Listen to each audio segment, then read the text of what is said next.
So, welcome everyone to the last session of the two very full, very intense days.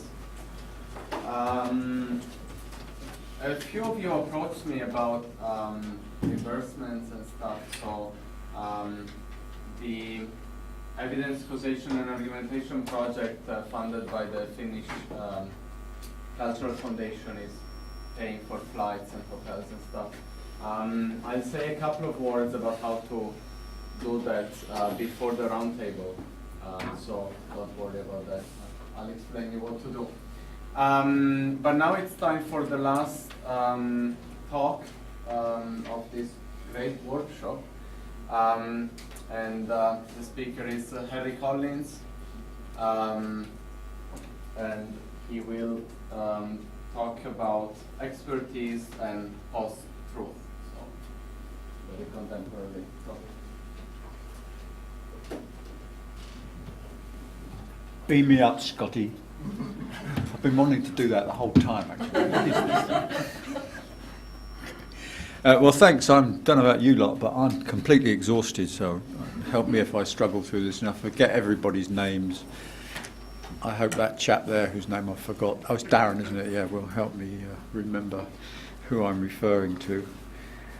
So there's a lot of old stuff here, but I often find that listening to philosophical talks about expertise, I keep on saying, no, don't talk about it that way. Look, you know, it's like the old joke about since we're in Dublin, the person in the country saying, how do I get to Dublin from here? And the reply comes, well, I wouldn't start from here if I were you. And it's a bit like that. I always think, no, philosophers start from the wrong place when they're talking about expertise, because they start talking about truth, and they think expertise is having more true and justified beliefs or something like that, and I don't think it is. So I'll start off with trying to say why I don't think it is. Incidentally, those are the questions that were posed at the front of the programme, and I went through them and I thought, yeah, this model of expertise that I've got can answer all those. And if we do have time, we can go through them and I can provide all the answers so that everybody can relax. But we may not have time to do that.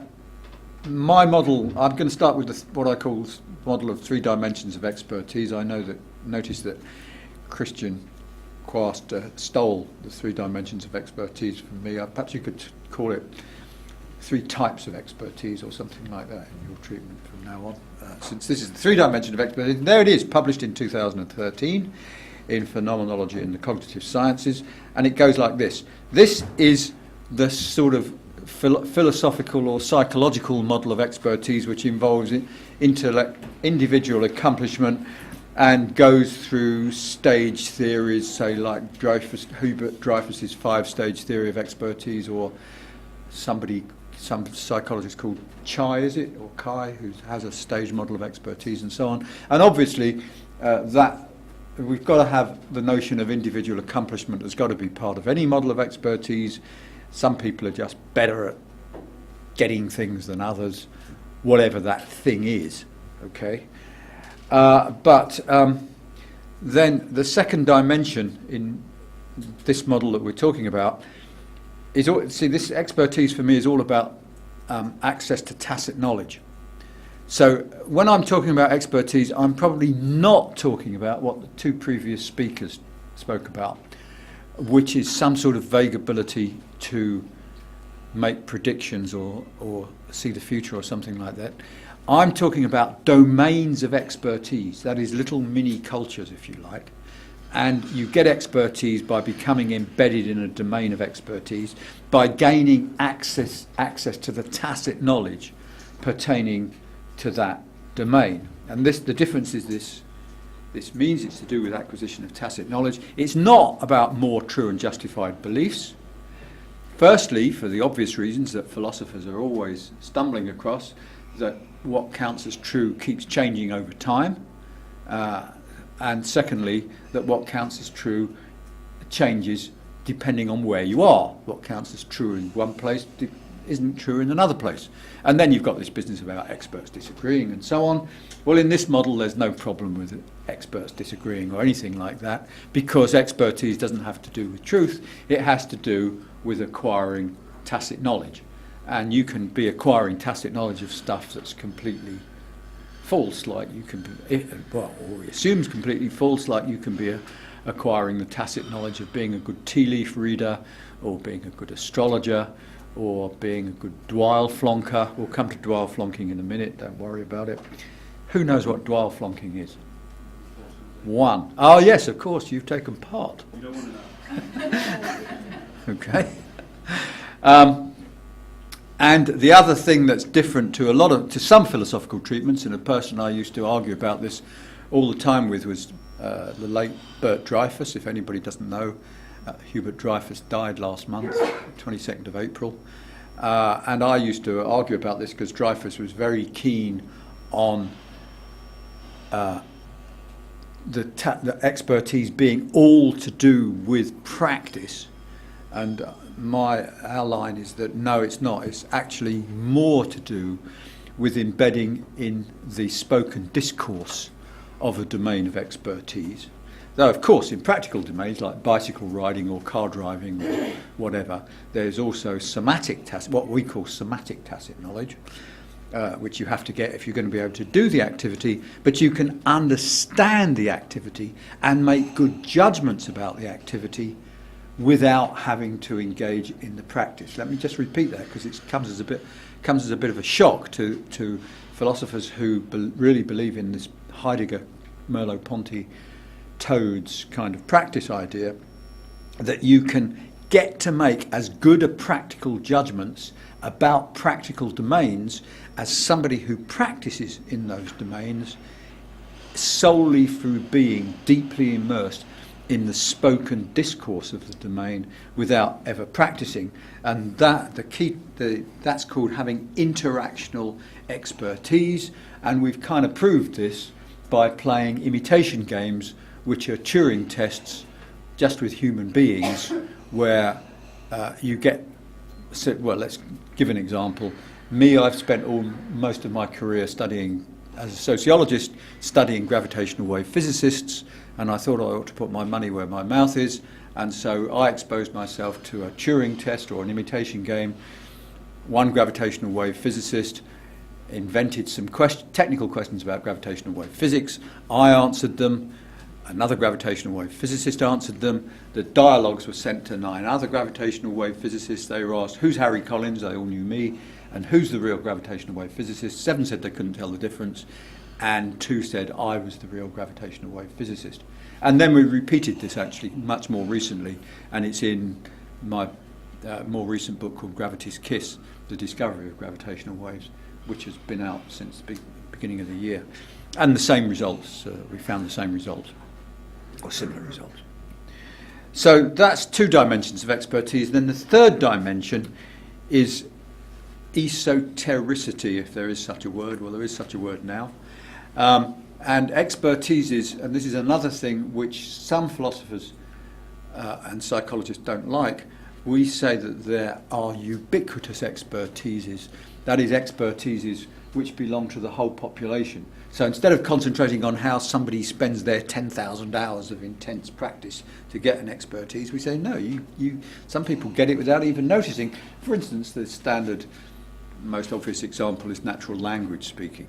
You know, every member of the population, you know, an English joke is, hey, those French, they're really clever. Even the little children could speak French. That's fantastic. Okay, the English person abroad. And of course, natural language speaking is an incredibly difficult skill or expertise, as computer scientists have discovered, because it's so damn difficult to make computers use natural language in a reasonable way. And that, of course, is the basis of the Turing test. And even real computer enthusiasts like Ray Kurzweil think that the Turing test won't be passed for another 20 or 30 years. I'm not sure that it'll ever be passed. And so these are these ubiquitous expertises, and there are also esoteric expertises. Now, domains of expertise, that's a you have to think about this as what we call the fractal model. And I've tried to draw here the fractal model of society. We call it the fractal model on the, using the analogy of a fractal. If you don't know what a fractal is, it's something like the coast of Norway, where there are fjords, and inside their fjords there are other little inlets, and inside those inlets there are other little inlets, or the cauliflower is another famous one there. Cauliflower florets have subflorets within them and subflorets within those, and so on and so forth. And we say that domains of expertise are like this. So here I've drawn a kind of society, say UK society, and the top domain contains the ubiquitous expertises. So natural language speaking on the left there, which I've put in.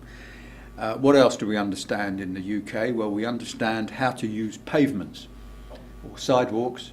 That is to say, we know how far to walk away from people when we're walking on a pavement. If you're walking on an empty pavement and somebody of the opposite gender walks towards you, you know you shouldn't walk too close to them and brush against them. If the pavement is extremely crowded, you can do that. All this kind of stuff, and it will be different in different countries. Where bumping up against each other is more acceptable, so you know how to use pavements. We know about the correct shape of bananas. This actually relates to I think something is mythical, but may have led to Brexit, because the British population became very animated as a result of writing in newspapers like the Daily Mail that said the European community was trying to regulate the shape of bananas. They mustn't be too curved or something like that. The British population knew that it was okay for bananas to be curved, so they understood bananas much better than those filthy continentals.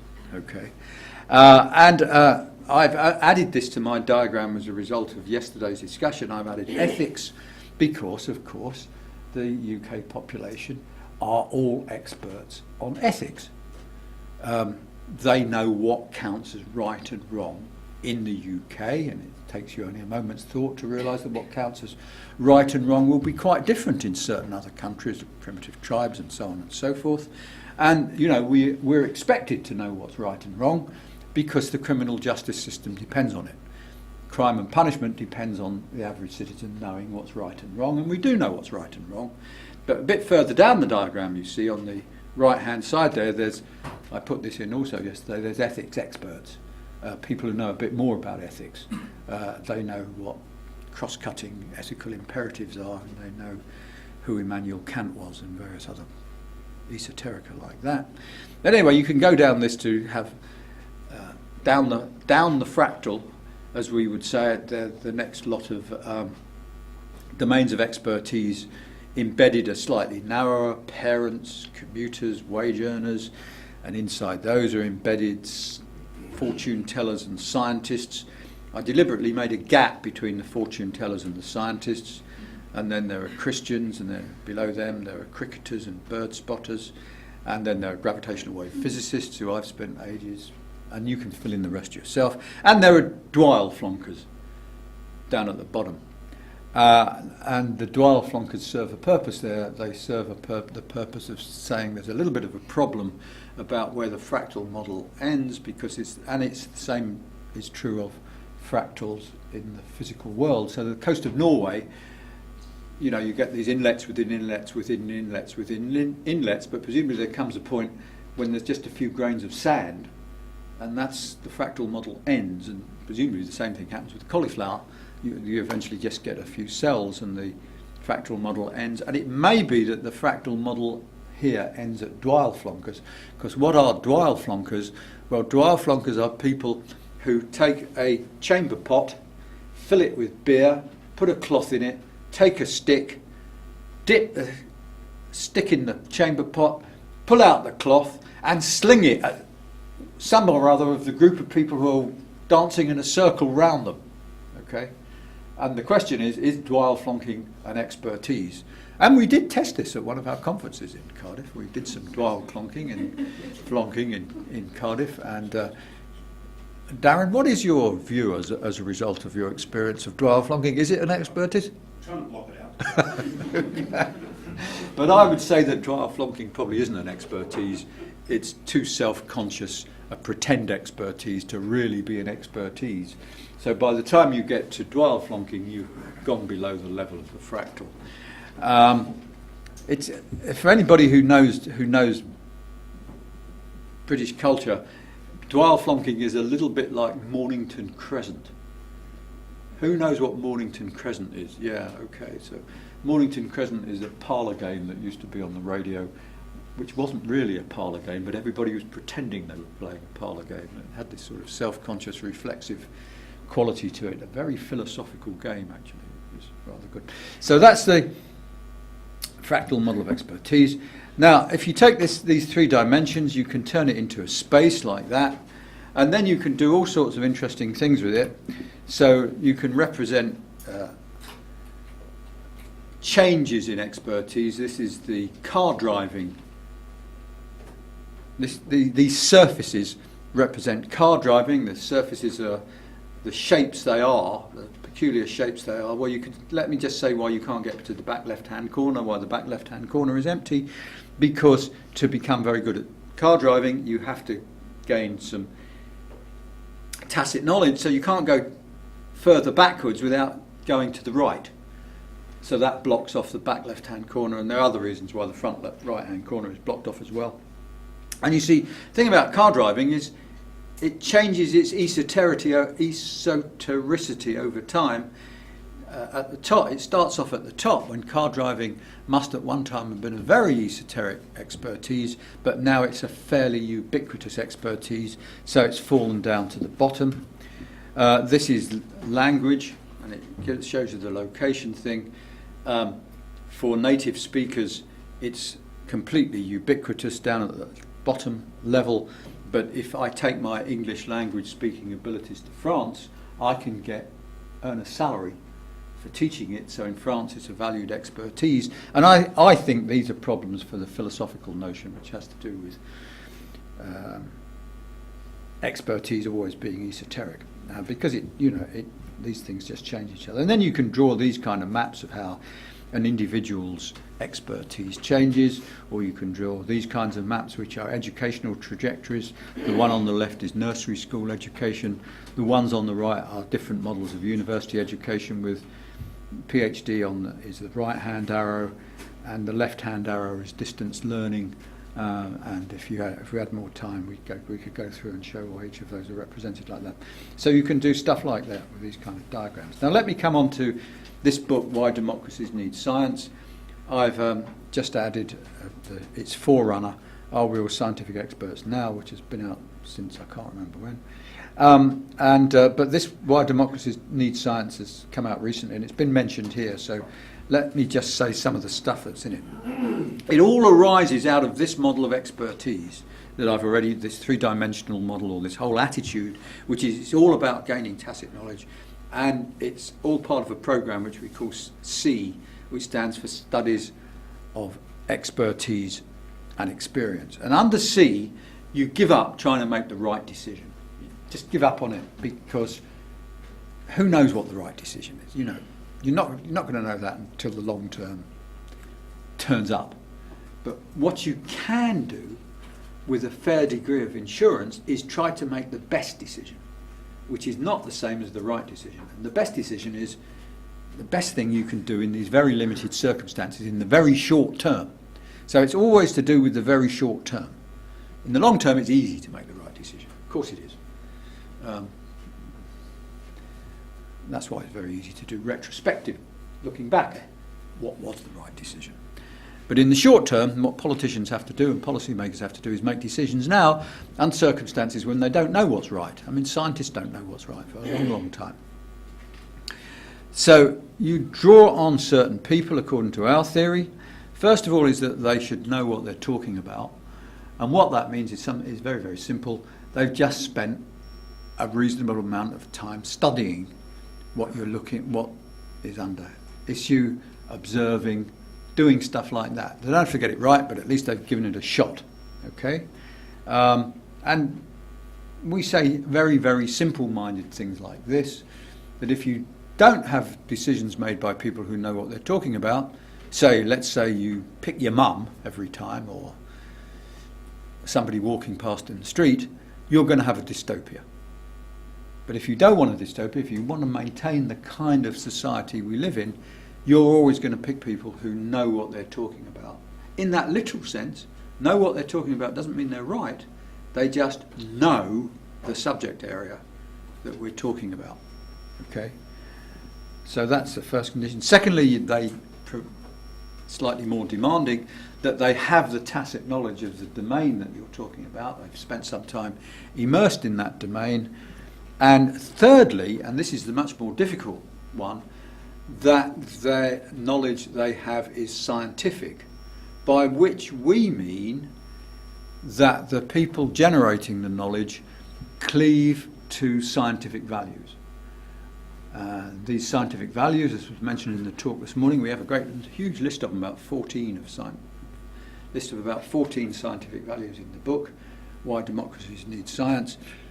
They include things like the Mertonian values of science, if people remember those. Universalism is an important one. You accept people's views. You don't filter them as a function of their race or creed or where they come from. Well, we're getting there. Okay, yeah, that's right. They're honest.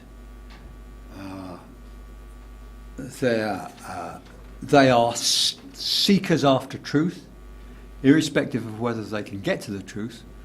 That's what they're trying to do. They're trying to get to the truth. And a whole pile of other things that follow from these values. And we argue in the book that science is perhaps our only hope. Because as far as we can see, living in Western societies, all the institutions of Western societies, all their values are eroding fast under the impact of free market capitalism. You can't trust anybody any longer. Look what's happened to bankers since I was a kid. When I was a kid, you could always trust a banker. Now you can never trust a banker. And this happens to institution after institution. We think, but encouraged, of course, by Thatcherism and Reaganism and so on, which says, where Thatcher says greed is good and so forth, so that the professional values are being degraded and replaced by quasi-markets, etc., etc., etc. We think that science has a chance of rescuing democracy from this kind of erosion. And the reason it has a chance is because scientists, or at least scientists in an ideal world, and I have to tell you that the gravitational waves physicists who I've studied for decades were pretty close to the ideal I'm talking about. Their driving interest was getting to the truth of the matter. Their driving interest was not trying to become rich. They wanted to become famous, but only by winning the Nobel Prize, you know. It wasn't to become rich. And their values were not being degraded by free market capitalism, mostly. You know, I could name you one or two whose values were getting degraded that way. But mostly they weren't. And I think that science has a chance, therefore, of helping us, we think, to escape from this erosion. The other bit of the book, it's been mentioned a couple of times, is this curious committee called the Owls. We call it the Owls because owls are birds that can turn their heads 180 degrees and look behind them. And we think these little committees, should be made up of social scientists and natural scientists working together, natural scientific experts. And the natural scientists would be that small group of natural scientists who are able to understand the social scientific viewpoint, and the social scientists would be that small group of social scientists who are able to understand the scientific viewpoint. You know, pass imitation games in the science that they're talking about for preference. So these owls would meet and they would make a very, very small and undemanding decision. The decision would be, what is the current scientific consensus on any particular issue? It might be climate warming, climate change, although the IPCC does something very close to what the owls are supposed to do already. Gene is more of an expert on what the IPCC does than I do. But let's say they would decide what the consensus is among economists about next year's inflation rate, but they would also grade that consensus and say, oh, if it's economists, the grade of that consensus is grade E. And then they would pass that up to the political decision makers, and they would tell the political decision makers, there you are, there's the economist view, it's a grade E, and this would prevent political economists, the politicians like Thatcher and Reagan saying, our policies are driven by the consensus of economists, because the owls would be saying, no they aren't. The grade of consensus is too low. You're making a political decision, present it to the electorate as a political decision and be honest about it. Exactly the opposite would apply with, say, Tarbow and Becky's decision not to distribute antiretroviral drugs to pregnant mothers. You'd be saying, Tarbow and Becky said, I've got to make this decision because antiretroviral drugs aren't safe, look at the internet. The owls would be saying, no, the consensus is antiretroviral drugs are safe and this is a grade A consensus. So if you're going to decide not to distribute antiretroviral drugs in South Africa, which you're perfectly entitled to do as a policymaker, you've got to say it's your decision, and in a sense it goes against the scientific consensus. So that's what the owls would do. It'd stop politicians lying. It would keep, as you see, a separation between the technical and political sphere. So there's no technocracy or epistocracy involved here, epistocracy. You see the whole thing is extraordinarily naive, and we cleave to that naivety with all our might.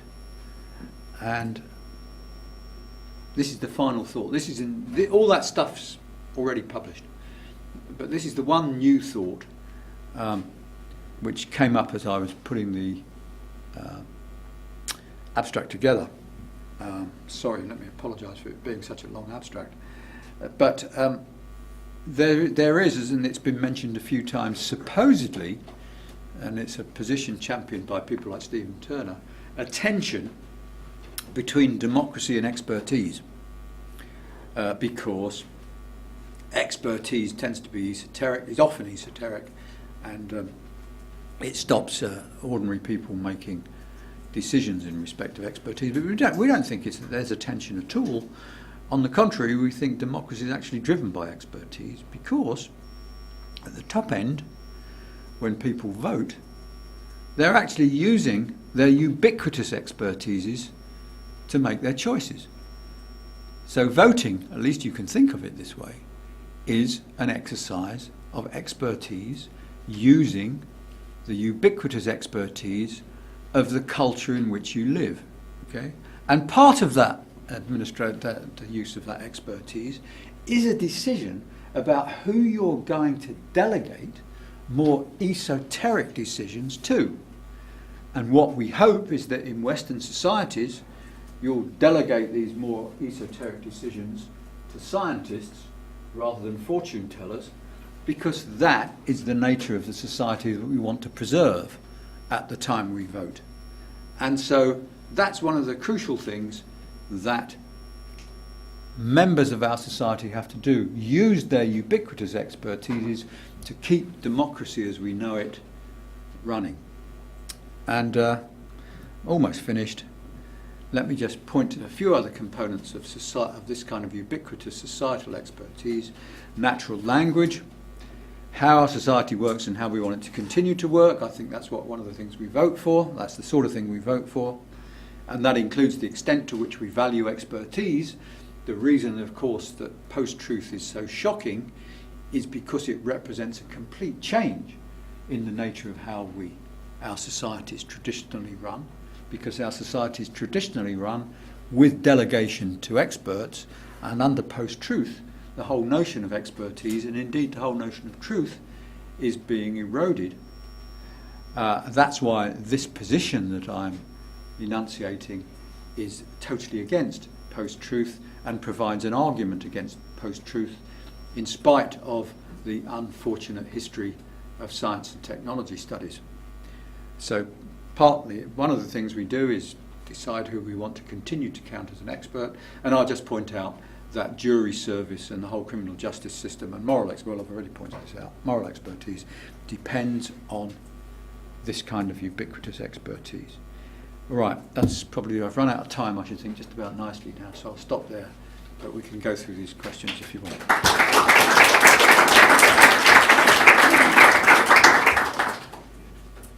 So we have 15 minutes for questions.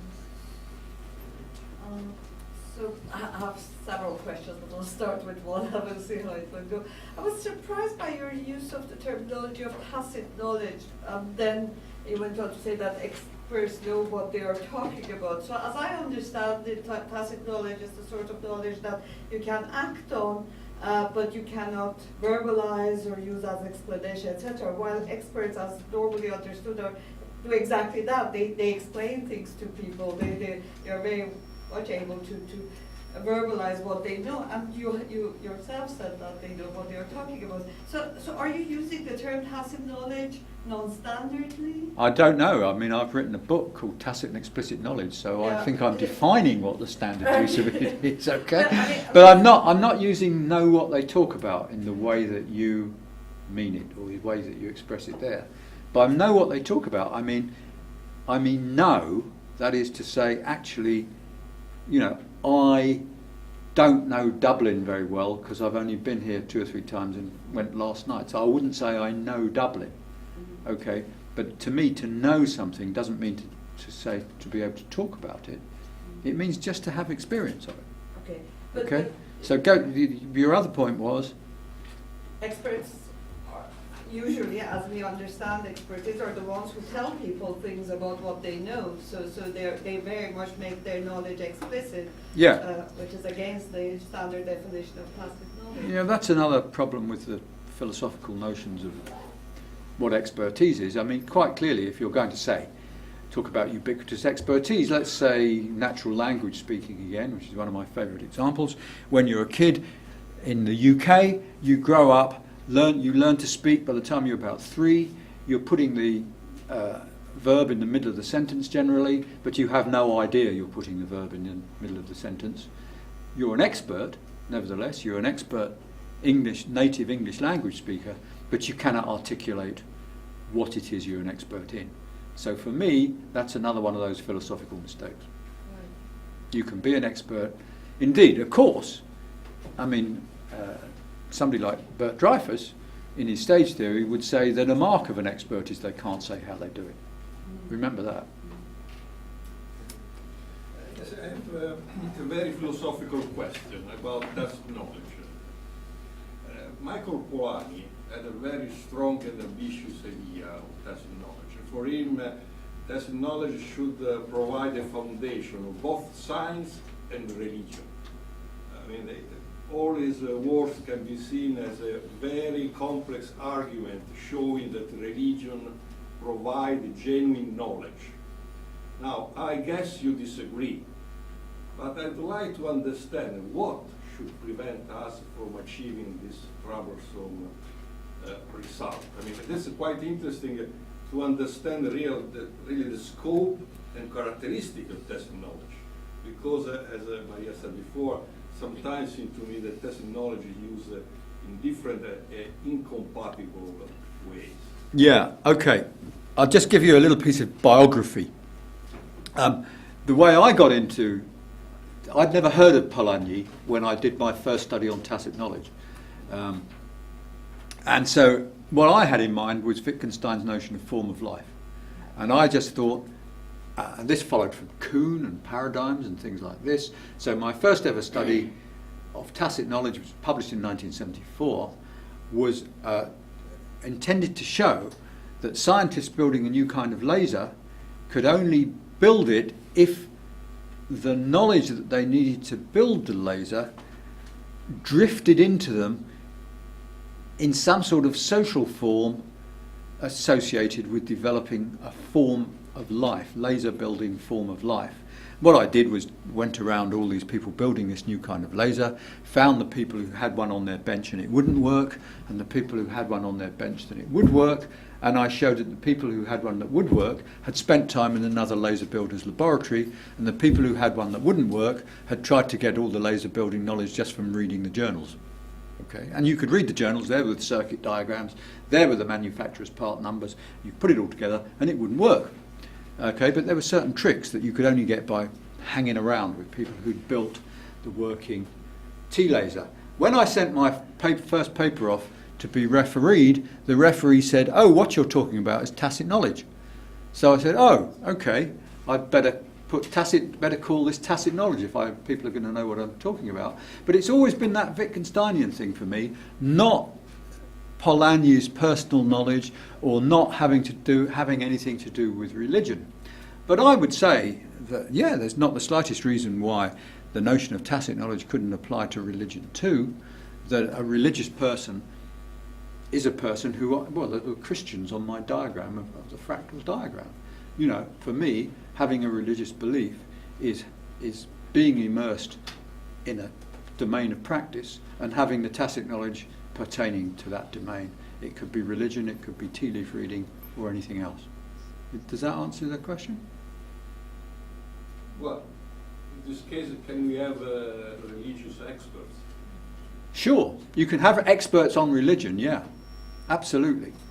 I mean, the thing about Polanyi, I think, is he wants to make it all a bit mysterious. Whereas I actually think tacit knowledge is a very, very simple notion. Because if you think about human beings as they crawled out from the slime, for a long, long time, we were doing, and your cat or anything else is doing all kinds of stuff without explicating it. The really mysterious thing is explicit knowledge. How on earth does that work? Here am I producing some sort of vibrations in the air, and this is changing something in you. That's incredibly mysterious. And I think, to get hold of the notion of tacit knowledge, the first thing you've got to do is understand explicit knowledge. And I think explicit knowledge is almost impossible to understand. People think they understand it by talking about symbols. Oh, this is a symbol for that. But we don't really know what symbols are and how they work and why one thing can be a symbol for another thing. This is what Polanyi said. Even the denotation of a term implies some sort of tacit knowledge. Yeah, but yeah, that's right, he did. But it seems to me the explicit knowledge is the hard thing. Tacit knowledge, I don't think is all that mysterious. Yeah, I have a very unphilosophical question. Maybe I just slightly misheard you, but did you attribute the quotation "Read is good" to Margaret Thatcher? I did. Is that wrong? That is so completely wrong. That, Oh, beg your pardon. I mean, that comes from a film. It's a character called Gecko, and I think that I have to say that is you're presenting a post-truth. Well, you're quite sure that Margaret Thatcher didn't say it as well? Absolutely. Really? That's quite a big claim you're making. I just checked because I couldn't believe that was possible, but no, she never said anything like that. And I would just to carry on with the Thatcher theme. You talked about the admitting that what she's doing is a political decision. Look, right at the beginning of Thatcher's time in office, there was this economic decisions were made, and this 100 economists wrote and said, "You're completely wrong." So from the very beginning of her term, it was made very explicit by everybody in the country who was interested that almost the entire economics community was completely against her. There was this very famous letter to the Times with over 100 economists. So the idea that she was pretending that it was an economic thing supported by economists, again, that's just not what happened. Well, look, I'm not going to stake my honour, as it were, on being right about the history of Margaret Thatcher. What I said, let me say, just to save arguing, let's say you're right and I'm wrong. On the other hand, I knew at least one of those economists who signed that letter, because he was in my university, and I think those were largely sort of left-wing economists, not the mainstream, but I might be wrong, but we should talk about it afterwards. Thanks for your lecture. I go along with you with this kind of tacit knowledge. She's talking about the kind of, it became this discussion about game theory. People play a game and they just do it. Yeah, defining game is impossible to define, yeah. My question is, what's to prevent your C-A-I-D kind of thing being hijacked? Hijacked by whom? Hijacked. It's a new set of social facts you're creating, if I may adopt the language of one of the sociologists. So it's a new social facts, but anybody with actual power within the system can hijack it and make it their, make it do what they want. Can they not? The reason I was saying this is that one of the considerations that have not come up a lot in the discussion here on expertise is that experts usually give their advice to some central agency, which is affecting policy. So the advice of experts, however it's come by, is usually mediated. And one of the ways the integrity of this process is being preserved is by a traditional bureaucratic system. It stands between the policymakers, who are usually politicians, and the public who they are serving. Your kind of proposal is a kind of ad hoc kind of body, and it is, since it does not have the authenticity, shall we say, of an established bureaucracy, it's entirely exposed. No, well, so what you're saying can be hijacked is the verdict of the owls, Yes. rather than C. I didn't understand that, but the verdict of the owls. We say in the book, and I think the only way it could work is that if this owls committee was officially institutionalised, would be part of the governing system of the country. It would be something like the government's chief scientific advisor, but in a much more elaborate form. It would replace the government's chief scientific advisor with these committees of people who would meet and discuss what the scientific consensus is. But they wouldn't be recommending policy. They wouldn't be recommending policy. They'd be saying, this is the scientific consensus on this technical matter. It may have certain implicit policy consequences, but that's all they'd be saying. Very, very simple thing. This is the scientific consensus on this matter, and this is its grade. And then they'd be saying, now we now pass it up to the policymaker. You can see why I was so shocked by Jean's dismissal of the notion of consensus, because they would be saying this is the consensus, and for the whole model that I'm talking about to work, you'd have to have this notion of consensus, which I now see I'm going to have to ramify a lot more carefully. So then they'd be passing it up and say, now you make some policies, and say somebody like Tarburn Becky would have to say, well, I have to admit that antiretroviral drugs are safe. I can't get away with telling the upper house that there's a big controversy about antiretroviral drugs on the internet. There was a big controversy about antiretroviral drugs on the internet, but the owls would say, yeah, it's going on the internet, but those people arguing are past their sell-by date. The consensus is that antiretroviral drugs are safe. And then Tarburn Becky would have to say, but we're still not going to distribute antiretroviral drugs to pregnant mothers because they're too expensive. We don't want to become under the thrall of big pharma, and we don't want to suggest that South Africa is a disease-ridden, promiscuous country or something like that. That's my political decision. You either vote for me or you don't. As it was, he disempowered the electorate by saying, I'm doing this for scientific reasons, whereas really he was doing it for political reasons and should have said so. Okay, and you see how the same thing works with my possibly incorrect model of Thatcher. And that's all the owls would be doing, and don't see how it could be hijacked. And it would have to be made official so that it wasn't hijacked, so that what they said would be, you know, publicly visible. It wouldn't be cherry-picked by the politicians. So I wanted to just lead to the thanks of philosophers, I guess, given what was said in some of this. So one of the things you said at the beginning, I think you said expertise has got nothing to do with truth, and then you said something like truth changes from time to place. I mean, just as an observation, you are now going against the consensus feeling about truth, I guess, of those people who have studied it and thought about it deeply. Have studied? Studied it and thought about it deeply over the centuries. But yeah, but I mean, that's an aside. No, it's not. No, it doesn't bother me because philosophers aren't scientists. If they were scientists, I'd be a bit bothered about going against it. But since you're not scientists, and I don't think you necessarily cleave to the values of science, then it doesn't matter if I go against your consensus. So let me ask you maybe a little bit about this. So, because usually the way that people talk about knowledge, it's like inextricably tied to truth. You can't know false things. And that's just what knows to be true. So I just wanted to kind of ask you, maybe a bit flippantly, can you go back a slide to your fuel? Yeah. So at one point you said, okay, as a society we want to kind of delegate things to the scientists, not fortune tellers. Yeah.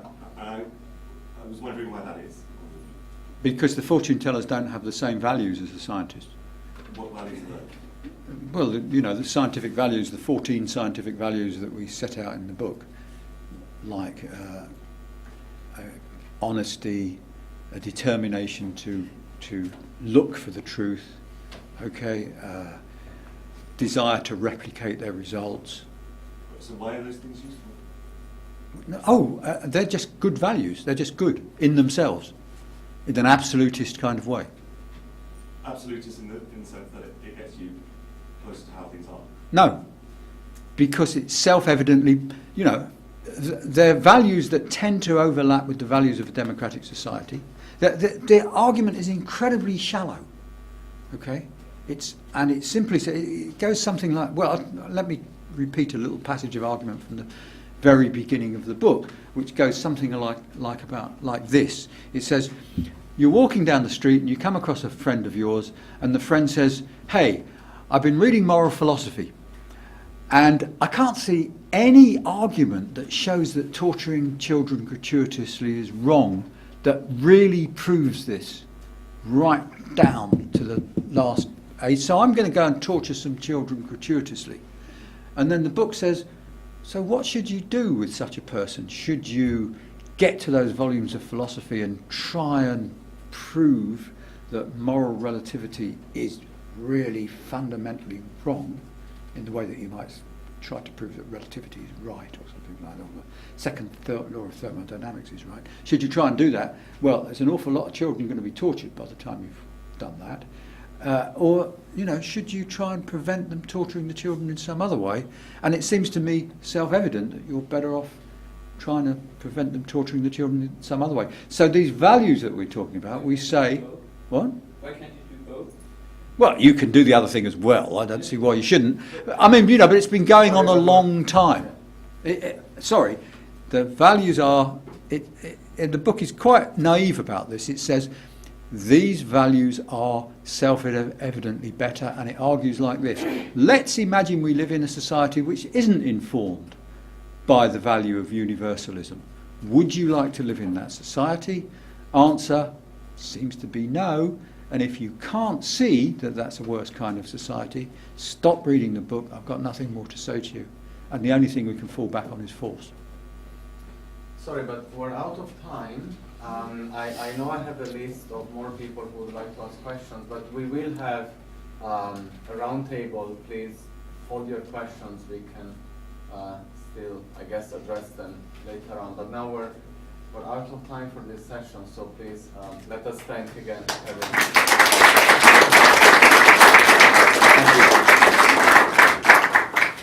And just one word before we start the roundtable about reimbursement. So if you're eligible for